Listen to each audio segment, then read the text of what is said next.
Kailan naganap ang EDSA People Power Revolution?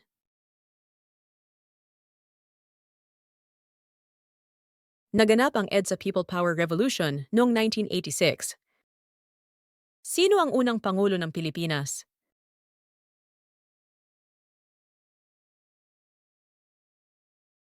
Ang unang Pangulo ng Pilipinas ay si Emilio Aguinaldo. Saang lungsod naganap ang unang sigaw ng Balintawak?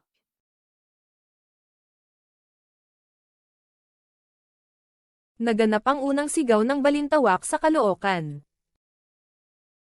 Anong kasunduan ang nagtapos sa digmaang Pilipino-Amerikano?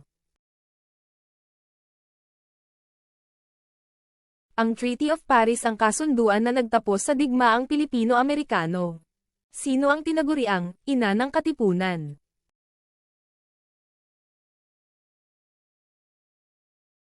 Si Melchora Aquino ang tinaguriang ina ng Katipunan. Kailan opisyal na naideklara ang Araw ng Kalayaan sa Pilipinas? Ikalabindalawa ng Hunyo taong 1878 opisyal na naideklara ang Araw ng Kalayaan sa Pilipinas.